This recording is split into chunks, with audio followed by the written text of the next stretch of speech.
A monthly review is very useful to reflect on the month that just went past and set yourself up for the new month. It gives you more of a bigger picture of how the month went and where you are in relation to your yearly goals, whereas a weekly review is more for kind of making sure you stay on track of things. So in this video, I'll show you how I do my monthly review and reset, and how to set yourself up for the upcoming month. I use Notion for this process, and I'll link my template down in the description below, which you can download. So the first thing I do is write some things that I'm grateful for. So firstly, the people I'm grateful for in my life. Next, the experiences. So for this, I'll kind of look through my camera roll to see if there's any experiences or events that I've been through this month. Any accomplishments, because it's so easy to look at a month and be quite harsh on yourself and think, oh, this was a bad month, but really thinking back to anything that you've accomplished this month is very useful. Any things that you've come across, this might be things like books, something new that you've discovered, an equipment, some tools, some apps, anything tangible that you can write that has made a big difference to your life. And next is game changers. So maybe this is something new that you discovered, maybe it's a fact that you learned, maybe it's a way you do things, maybe it's a habit you've implemented, maybe it's something you found, but anything that kind of, if you were to pick one thing to summarize this month with, then this is what it would be. Next, I write a bit on what went well during the last month, and this is again a good way to kind of reflect on the positive aspects of the month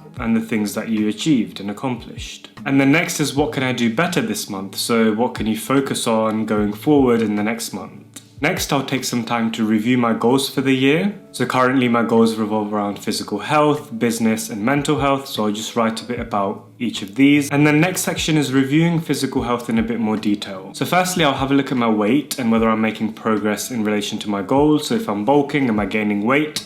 Am I gaining weight at the right proportion? Not too much, meaning I'm eating too much and might need to cut down my macros, or not enough, meaning I might need to increase my macros, or obviously the other way around if I'm cutting. Next, I review gym. So I use an app called Strong to track my workouts and see if I'm making progress in terms of progressive overload. I'll just have a look at this and to see if I'm making any progress and if there's any adjustments I need to make or any changes I need to make. Next, I'll review my nutrition. So I'll track my calories in MyFitnessPal, and this is a good moment to kind of review it to make sure I'm getting enough protein, enough carbs, enough fats, making sure my calories are okay, any adjustments I need to make here. And next, I'll review my sleep.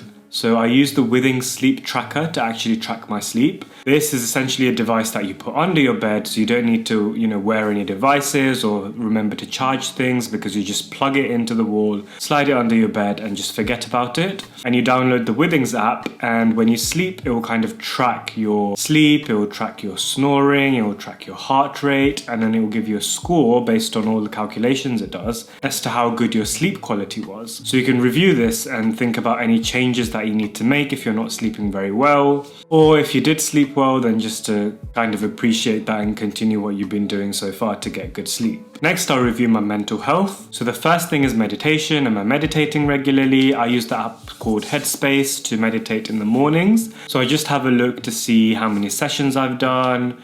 Is there any changes I need to make? If I'm not meditating enough, what can I do to try and implement this during my day and just form it into a regular habit? And also thinking about, am I actually being mindful during the sessions, or am I just putting it on just to get through it? And also, am I being mindful throughout the day as well? Next, I'll review my Dailyo entries. So Dailyo is the journaling app I use. It's on my phone. And I'll just review my entries to see kind of how my mood has been throughout the month, any very good events, any very bad events, and just to make sure I have been journaling, if not increasing, the frequency of journaling, just to get my thoughts out and clear my mind. Next, I'll review my finances. So at the beginning of the month, I set out a particular budget and transfer it into my Monzo for my spending. So I'll have a look at my Monzo account and see how my spending has been this month. If I'm spending too much, do I need to cut down? What categories have I spent in? Do I need to make any adjustments or changes there? If I'm spending too much in one category, is there something I can do to try and cut that down? Next, I'll review my reading. So I'll just kind of comment on what book I'm reading right now, how it's going. Am I on track to finishing this book? Do I like the book? If I don't like the book, then why am I reading it?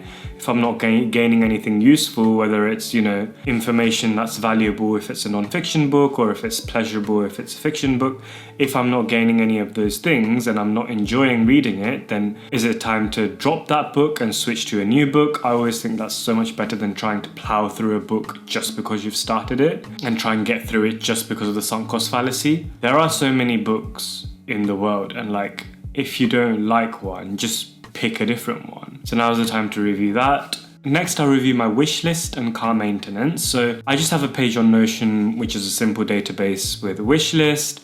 And this is a time to see if, I've got any money left over from my budget to spend on this wish list item, or if not, then can I save up for it? Or even to think about, do I really need this item? Is it gonna improve my life in some way? Because what I found is if I leave some item on a wish list for a while instead of just impulsively buy it as soon as I want something, it will give me more time to subconsciously reflect on it and think about whether I actually need that item. And if it still remains on my wish list, and if I still need or even want that item because I think it'll either make my life better, or it'll make me feel happier, or it'll help me do something in some way, whatever the case, if it remains on my wish list for a long enough time, then it's kind of justified in a way. And so I'll have a think about how I can make that item on the wish list come true. And about car maintenance, just every month to make sure your car is clean, it's stocked up with things like water and fragrance and tissues and stuff, checking the tire pressure, making sure it's filled evenly everywhere, checking if I need to take it for service, or checking if I need to renew anything like MOT,